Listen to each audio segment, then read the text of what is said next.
Hello all, welcome to another class of International Finance. In previous class we have discussed about international finance and its importance, and today we are going to discuss about international financial environment. Basically we all know that a financial environment is a part of economy and that has major players like firms, investors, markets, etc. When all these components like firms, financial managers, investors, financial markets and financial instruments comprises, it becomes an environment for being practice of financial transaction. And when the conditions for activity in the economy around the world combined for any financial transaction, it becomes international financial environment. So we can say that when all the financial markets combine, then it becomes international financial environment.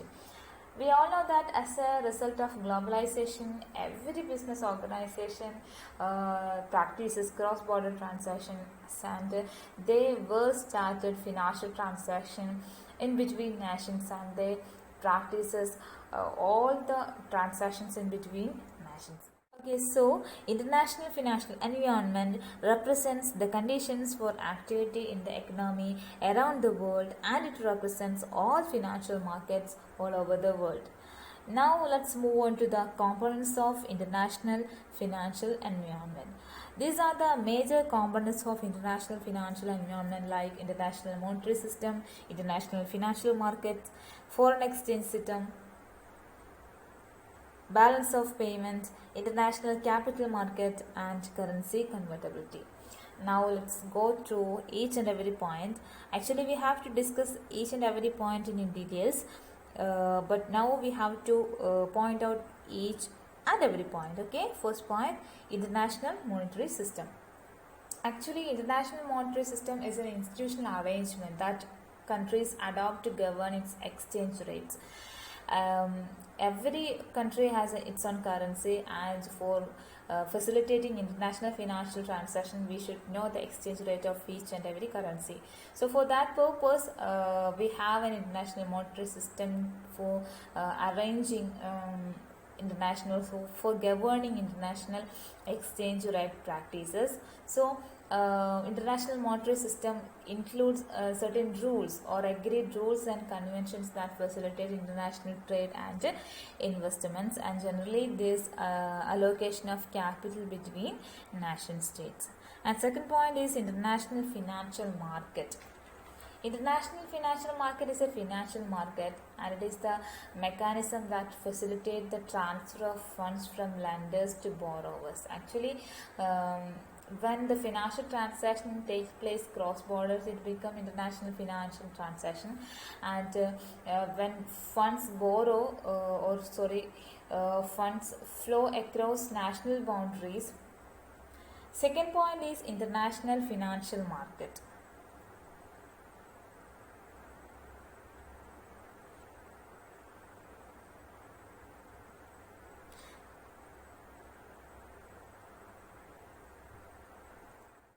And next point, international financial market.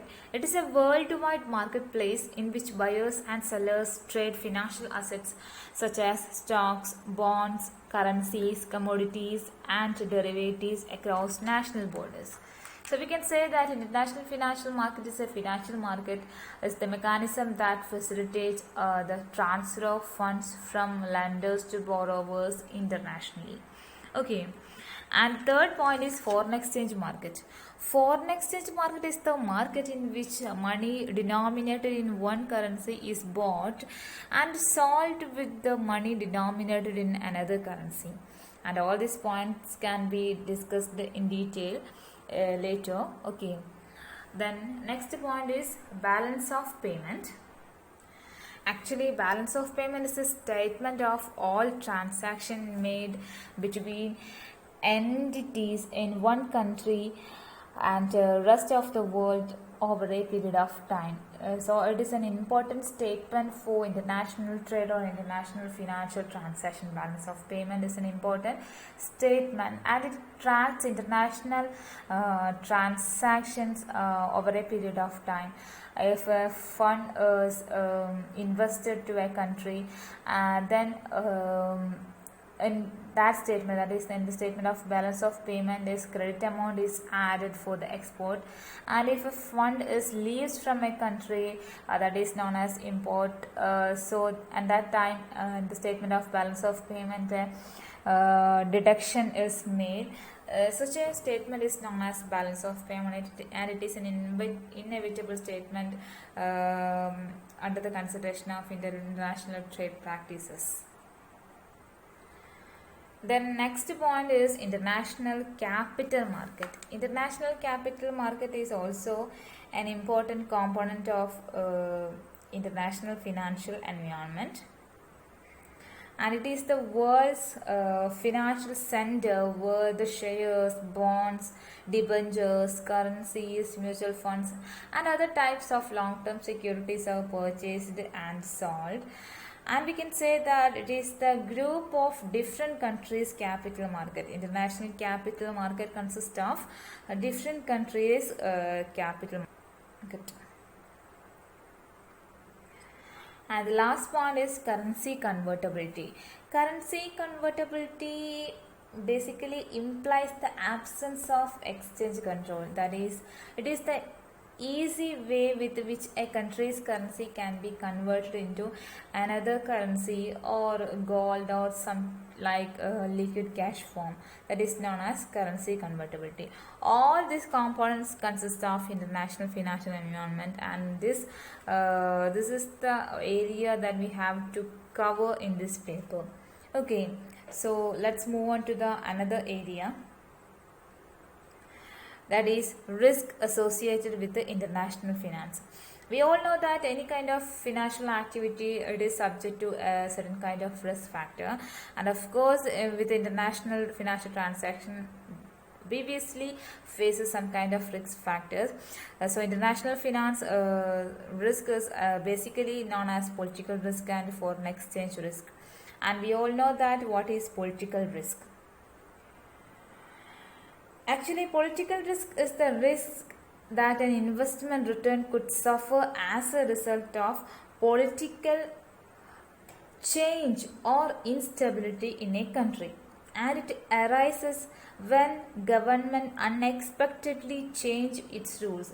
So when a government changes its rules, then at that time the political risk will arises.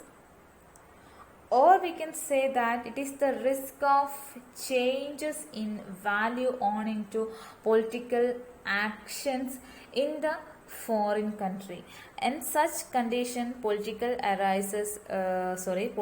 risk will arises in international financial practices. And the second major point is foreign exchange risk. Foreign exchange risk is the volatility of the exchange rate of one currency for another, and it is the risk arises due to currency value fluctuations. So it is also known as currency risk. Foreign exchange risk is also known as currency risk, and foreign exchange risk refers to the losses that an international financial transaction may occur or incurs due to currency fluctuations. And there are three types of foreign exchange risk also, like transaction risk, translation risk, and economic risk.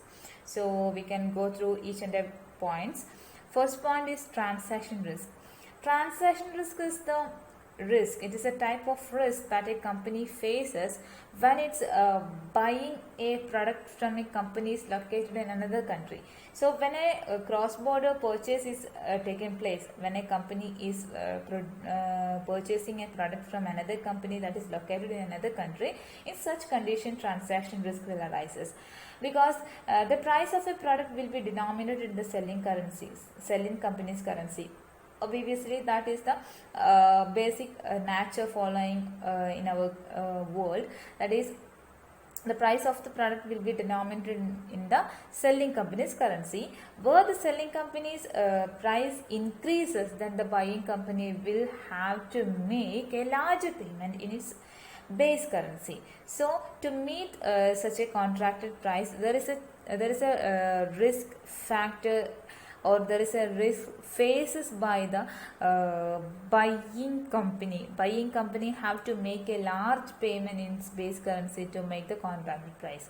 So in such condition, transaction risk will arise, and it is a part of foreign exchange risk. And the second point is translation risk. Translation risk is a type of risk. For example, when a parent company is owning a subsidiary company in another country, and they could face loss when the subsidiaries financial statements which will be denominated in that country's currency, and that have to be translated back to the parent company's currency. In such condition also, there is a chance of risk factor, there is a chance of losing of amount to the parent company. In such condition, a risk of a certain type of risk arises. Such a risk is known as translation risk, because the parent company, the subsidiary company have to be translated all their financial treatments into the parent company. That is known as translation risk. And the third point is economic risk, that is the market value of a company is continuously impacted by an unavoidable exposure to currency fluctuations. Everywhere there is a chance of currency fluctuations, or there is a chance of risk arises due to the value of currency increases or decreases, and such cases economic risk will arises. These are the major risk, or this is the major risk associated with the international finance. These are the major risks associated with the international finance. But still, there are certain other type of risk associated with international trade practices, investments, and other type of international transaction. So let us discuss about other type of risk associated with international risk, or the additional risk. Main point is systematic risk and unsystematic risk. As we all know that systematic risk is a type of unavoidable risk, and it is inherent to the market as a whole. It cannot be eliminated with the help of any kind of risk avoidance practices. It is a kind of unavoidable risk. And the second point is unsystematic risk. It is the specific risk, and it impacts a particular company or a specific industry or specific economy only, and it can be reduced with the proper practice of diversification and the proper practice of risk reducing elements or risk reducing practices. These are the main additional risk associated with the international finance. And next point is market risk. And market risk is the risk that the value of an investment will decreases due to the change in the value of market risk factors like stock price, interest rate, foreign exchange rate, commodity price, etc. These are the major risk factors. Of course, when the stock price is increases or stock price is decreases, stock price fluctuation definitely leads to market risk. And the second point is interest rate.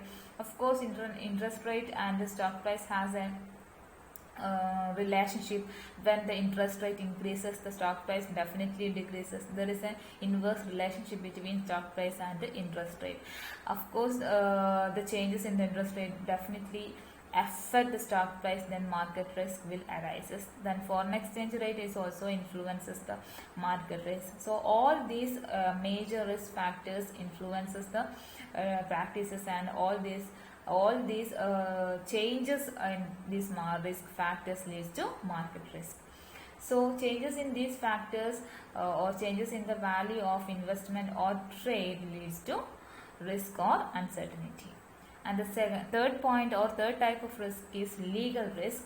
Actually, legal risk produces two conditions, or it prompt two conditions, that is counterparties are not legally able to enter into a contract, or if a counterparty is not fit for the transaction, that kind of risk comes under the type of legal risk. And another condition is a type of regulatory risk, that is a transaction could conflict with the regulatory policy, or more generally that the legislation might change during the life time of a financial contract. In such cases also a type of risk is faced by the investors or the business organizations, and such a type of risk is known as legal risk. And the next point is operational risk. And is the type of risk arising from the execution of a company's business functions or company's operations. And is focused on risk arising from people or system in the company which operates when there is an activity of fraud or fraudulent activities or legal problems or physical problems or environmental problems will arise. All these problems categorizes as operational risk associated with the international finance. And the next point is hedging risk. Actually, we all are using hedging as an instrument for reducing risk. And when we are hedging risk as are facing, it is a type of risk associated with the limiting or set-offing probability of loss from fluctuations in price. And next point is performance risk. Performance risk is the type of risk when government of a particular country not giving clearances or they are not giving permissions to do something as a part of international trade or as a part of business activity. In such conditions, performance risk will arise, or government may block some activities, or any kind of new unfavorable rules are enforced. All these times performance risk will arise. And next type of risk is counterparty risk. And the counterparty risk arises when a customer or the counterparty or the parties engaged or involved in an investment practices or trade practices is not paying or unable to make payment or unwilling to make payment, then such conditions counterparty risk will arise.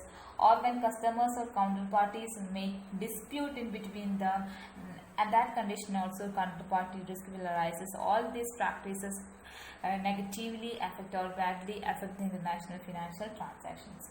And last type of risk is liquidity risk. Actually, liquidity risk arises when the assets cannot be sold at a market price, or assets cannot be sold in a timely manner. In such condition, liquidity risk will arise. These kind of risk also affect international trade practices very badly. So these are the contents for today. So let's end this session. Thank you.